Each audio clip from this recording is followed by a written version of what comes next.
Kalau PDIP tidak gabung dengan pemerintahan di bulan Agustus, akan ada puluhan anggota DPR RI yang diperkarakan.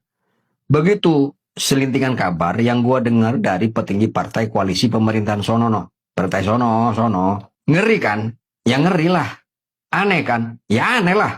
Gimana nggak aneh? Coba kawan-kawan bayangkan. PDIP itu satu-satunya partai yang berada di luar pemerintahan yang tak kalah berisiknya dengan netizen Indonesia yang kritik MBG lah sampai ngeluarin surat keputusan dan edaran terkait dengan larangan anggota DPR RI-nya memanfaatkan MBG sebagai lahan bisnis, yang mengkritisi dana MBG lah yang ternyata memotong dana pendidikan. Anggaran MBG-nya dimasukkan dalam satuan pendidikan, tapi pelaksanaannya berbadan hukum sendiri, BGN namanya.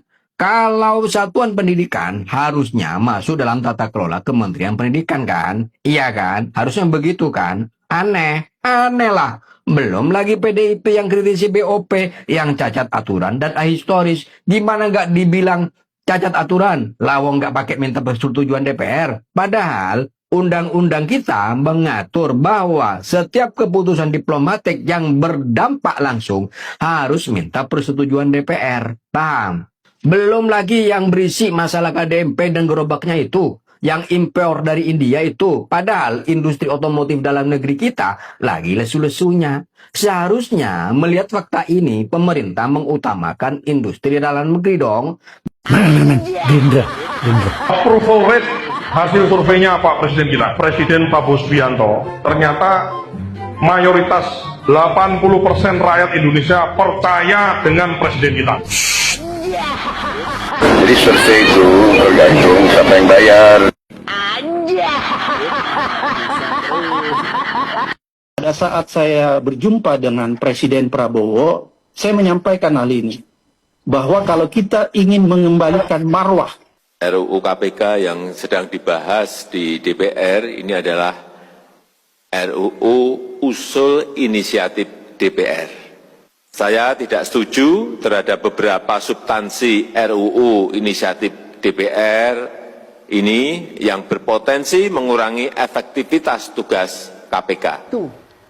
Jadi saya menangkap beliau itu berdiri sendiri. Partai pendukung beliau yang memilih beliau omong kosong, tidak ada mendukung KPK. Kalau betul partai pendukung Presiden Jokowi ingin membantu supaya Jokowi berhasil, kenapa menyetujui RUU yang Ya memang saat itu atas inisiatif DPR direvisi, tapi saya nggak tanda tangan. gila negara kita ini korupsinya. Ternyata satu orang itu dapat 20 juta. Negara kita ini benar-benar kaya. Luah melimpah hartanya. Tonton video ini. Kalau saja di dunia pertambangan ini kita bisa menghapus celah-celah korupsi, maka setiap kepala orang Indonesia itu setiap bulan akan mendapat uang 20 juta rupiah tanpa kerja apa. Setiap anak kecil dan sebagainya, 20 juta setiap bulan gratis dari negara. Saudara bayangkan betapa besar korupsi dunia pertambangan ini sejak saat itu dan sejak sebelumnya. Mengapa kita melakukan reformasi? 20 juta itu baru pertambangan, belum kehutanan, belum perikanan, belum pertanian, apalagi gilanya korupsi di negara kita ini. Yang ngomong itu profesor. Ada lagi mantan KPK juga ngomong seperti itu. Satu orang 20 juta. Berarti kalau ada istri, ada anak, misalkan 4 orang kali 20, berarti 80 juta. Nggak ngapa-ngapain, nganggur, dibayar sama negara 20 juta. Satu orang ya, bukan satu kakak, satu orang. Bahkan anak yang baru lahir juga dikasih 20 juta.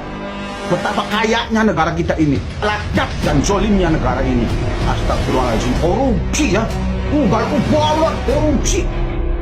Astagfirullahaladzim, satu orang dapat 20 juta baru satu aset. Satu orang dapat 20 juta baru satu aset. Woi, satu orang dapat 20 juta baru satu aset, ya. Woi, dengerin, woi, dengerin, woi. Iya. Dengar sini. Satu orang dapat 20 juta baru satu aset, ya. Woi, dengerin. Aduh.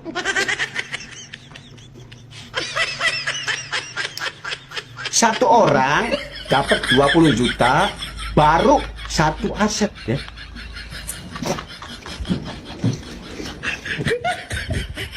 Nih, satu orang dapat 20 juta baru satu aset. Ya. Saya akan kejar koruptor sampai ke Antartika. Sampai ke padang pasir. Saya akan kejar koruptor sampai ke Antartika. Indonesia gawat darurat ya, hanya ada satu kata, lawan. Lawan siapa? Lawan penguasa yang bertindak semena-mena. Lawan wakil rakyat yang tidak berpihak pada rakyat.